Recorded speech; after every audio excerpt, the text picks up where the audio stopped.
నమస్కారం సిటీ వార్తలకు స్వాగతం. ముఖ్యమంత్రి చంద్రబాబు అధ్యక్షతన వెలగపూడి సచివాలయంలో మంత్రివర్గ సమావేశం జరిగింది. దాదాపు 30 అంశాల అజెండాతో కేబినెట్ లో చర్చించారు.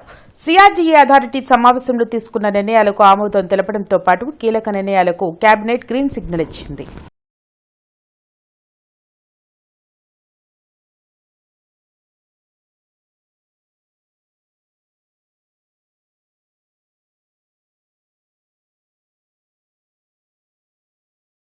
ఆంధ్రప్రదేశ్ బాగు కోసం మాజీ సీఎం జగన్ కు మనసు రావటం లేదని మంత్రి గొట్టిపాటి రవికుమార్ మండిపడ్డారు.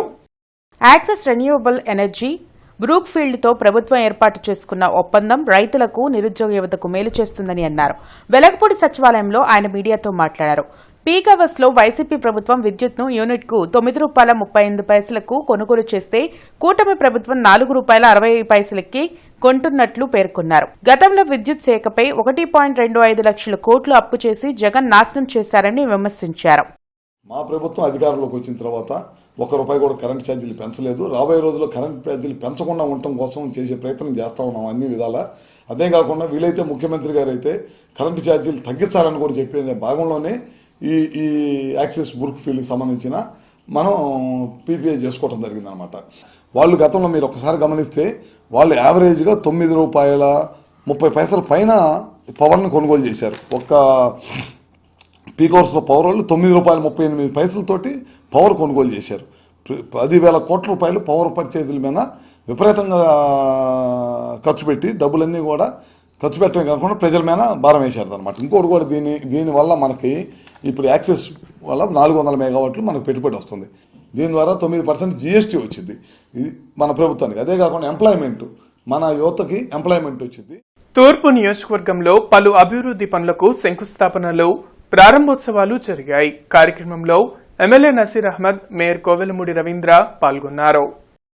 తూర్పు నియోజకవర్గంలో వేగవంతంగా అభివృద్ది పనులు చేపడుతున్నామని ఎమ్మెల్యే నసీర్ అహ్మద్, మేయర్ కోవెలమూడి రవీంద్ర తెలిపారు. బసవతారక రామనగర్లో 49.5 లక్షల వ్యయంతో నిర్మించనున్న సీసీ డ్రైన్ నిర్మాణానికి శంకుస్థాపన చేశారు. ఈ సందర్భంగా స్థానికులు త్రాగునీటి సమస్యను ఎమ్మెల్యే, మేయర్ దృష్టికి తీసుకొచ్చారు. వేసవి దృష్ట్యా వెంటనే సమస్యను పరిష్కరించాలని అధికారులను వారు ఆదేశించారు. అందరి ప్రజాప్రతినిధుల సహకారంతో అభివృద్ది పనులు చేపడుతున్నట్లు వారు చెప్పారు. కార్యక్రమంలో corporator Pathan Rihan, cluster incharge Kiran, కూటమి నేతలు పాల్గొన్నారు. సురక్షితమైనటువంటి మంచినీరు అందించాలనే ధ్యేయంతో చిన్న శివారు కాలనీల్లో కూడా మంచినీటి వసతిని మరింత మెరుగుపరిచేటువంటి కార్యక్రమం తీసుకొని ప్రతి చోట కూడా పబ్లిక్ గ్రీవెన్స్ని అడ్రస్ చేస్తూ అవసరమైనటువంటి పైప్ లైన్లను ఏర్పాటు చేయడం, మంచినీటి సరఫరాను క్రమబద్ధీకరించి ప్రతిరోజు కూడా ఏ టైంలో ఇస్తాం, ఎప్పుడు ఇస్తామనేటువంటి విషయాన్ని నిన్న కౌన్సిల్లో కూడా చర్చించడం జరిగింది. దీని మీద యుద్ధ ప్రాతిపాదికన గుంటూరు తూర్పు నియోజకవర్గంలో ఏ ప్రాంతానికి ఏ టైంలో నీళ్లు ఇస్తామనేటువంటి విషయాన్ని రాబోయేటువంటి ఒక వారంలో ప్రజలందరూ కూడా బులెటిన్ ద్వారా తెలియజేసేటువంటి విధానాన్ని తీసుకొని వస్తామని చెప్పి కూడా తెలియజేస్తా ఉన్నా. ఇవాళ గుంటూరు ఈస్ట్ ఎమ్మెల్యే గారు మహమ్మద్ నజీర్ గారి ఆధ్వర్యంలో 57th వార్డులో ముఖ్యంగా ఆయన ఎమ్మెల్యే గెలవంగానే ఇమీడియట్గా ఇక్కడ డ్రింకింగ్ వాటర్ ప్రాబ్లం ఉందని ఒక బోర్ కూడా వేయించారు.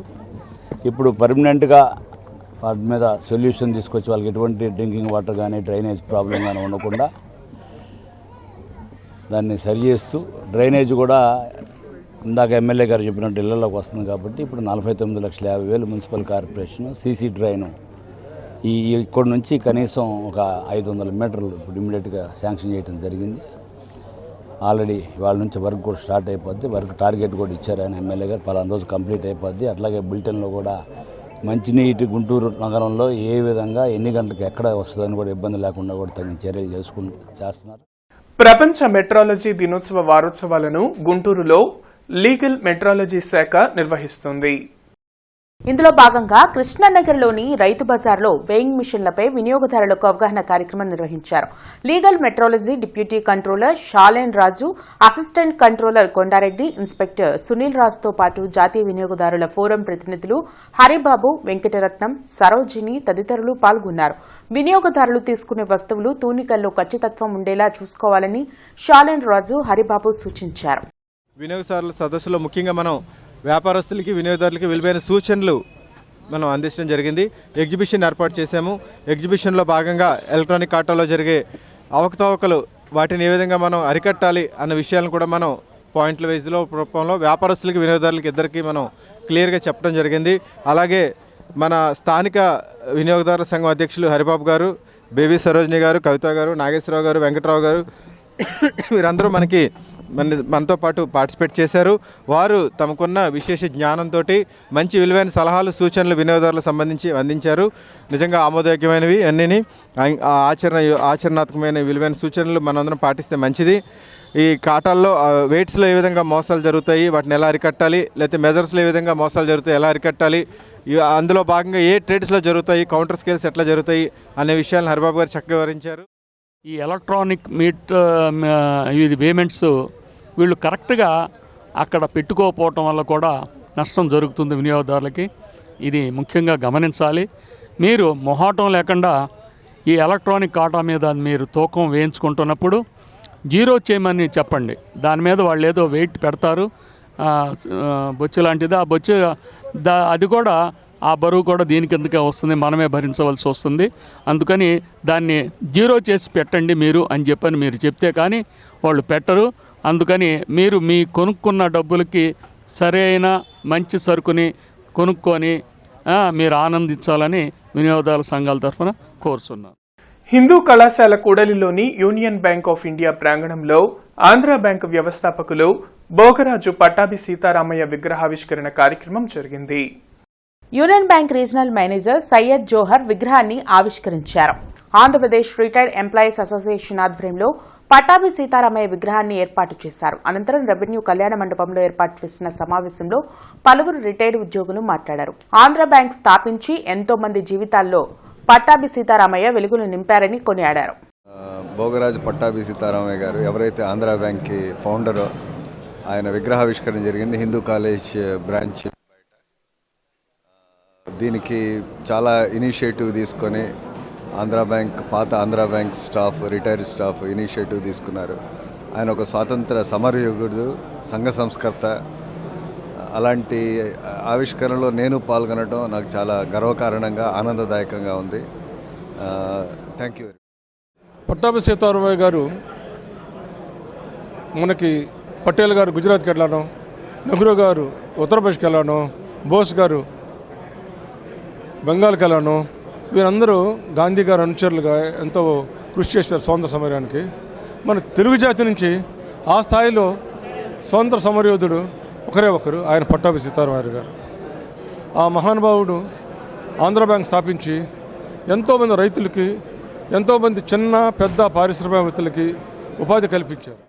Versatile services trust Srikrishna academy ఆధ్వర్యంలో 10వ తరగతిలో ప్రతిభ కనపరిచిన పేద మెరిట్ విద్యార్థులకు ప్రతిభా పురస్కారాల ప్రధాన కార్యక్రమం జరిగింది. పెన్షన్స్ కార్యాలయంలో నిర్వహించిన ఈ కార్యక్రమంలో ఎక్సైజ్ డీసీ శ్రీనివాసులు, అంగిరేకుల వరప్రసాద్, కుర్రా శ్రీనివాస్, శరత్ బాబు తదితరులు పాల్గొన్నారు. పేదరికం విద్యకు ఆటంకం కాకూడదని శ్రీనివాసులు అన్నారు. ఉన్నత లక్ష్యాలు పెట్టుకుని కష్టపడి చదివితే దేన్నైనా సాధించవచ్చని చెప్పారు. మనకు డబ్బు లేని పేదరికంలో ఉన్న మనమందరం కూడా తల్లిదండ్రులు వాళ్ళు ఏదో చదివిస్తారు, కానీ మీరు పైకి ఎదగాలంటే ఈ చదువు ద్వారానే పైకి ఎదగాలి. పైకి ఎదగడానికి మార్గాలు ఏంటి? మనం ఇంద్రియాల నిగ్రహం పెట్టుకోవాలి, మనకున్న 24 గంటలు సద్వినియోగం చేసుకోవాలి, ప్రాపర్గా దాన్ని ప్లాన్ చేసుకోవాలి. చేసుకొని వేస్ట్ చేయకూడదు టైం. అందరికీ టైం ఒకటే, కానీ నిద్రకు పోగా మిగిలిన టైం ఎవరైతే ఎక్కువ వేస్ట్ చేస్తారో సెల్లను, అదనో, సినిమాలను, లేకపోతే రికార్డనో, లేకపోతే ఏదో గేమ్స్ అనో, ఎక్కువ మనకు అన్నీ ఉండాలి, గేమ్స్ కూడా ఉండాలి, కానీ అది 1 గంట 1.5 గంట వరకు పరిమితం చేసుకోవాలి. 10వ తరగతి మంచి మార్కులు, మెరిట్ మార్కులు సాధించినటువంటి విద్యార్థులందరికీ కూడా 550 అబోవ్ వచ్చిన వాళ్ళకి, అలాగే 500 అబోవ్ వచ్చిన వాళ్ళకి విద్యార్థులకు ఈరోజు శ్రీ పాసం రవీంద్ర యాదవ్ గారి ఆశీస్సులతో వర్స్టైల్ సర్వీసెస్ ట్రస్ట్ ద్వారా ప్రతిభా పురస్కారాలు ఇవ్వడం జరుగుతున్నది. వారికి సర్టిఫికేటు, మెమంటో పుస్తకాలతో పాటుగా నగదు బహుమతి కూడా ప్రత్యేకంగా ఇవ్వడం జరుగుతున్నది. కాబట్టి ఇలాంటి అవకాశాలు స్టూడెంట్స్ అందరికీ వినియోగించుకొని వారి భవిష్యత్తులో మంచి ఉన్నత శిఖరాలకు ఎదగాలని కోరుకుంటున్నాము. అంతరించిపోతున్న ఒంగోలు జాతి ఎడ్లకు పూర్వ వైభవం తీసుకొచ్చేందుకు ప్రభుత్వం కృషి చేస్తుందని రాష్ట్ర వ్యవసాయ శాఖ మంత్రి అచ్చెన్నాయుడు తెలిపారు. వడ్లముడి క్వారీ బాలకోటేశ్వర ఆలయం వద్ద జరుగుతున్న ఒంగోలు జాతి ఎడ్ల బల ప్రదర్శనకు బుధవారం ఆయన ముఖ్య అతిథిగా హాజరయ్యారు.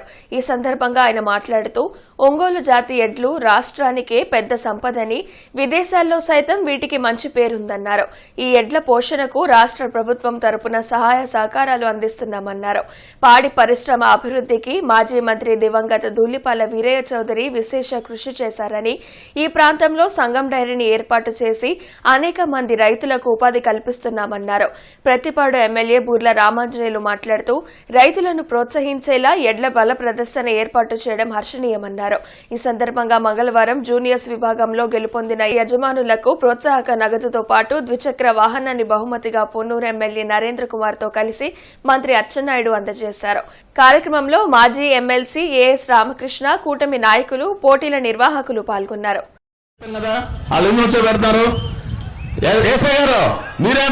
పక్క పంపించండి. సమయం 4 నిమిషాలు.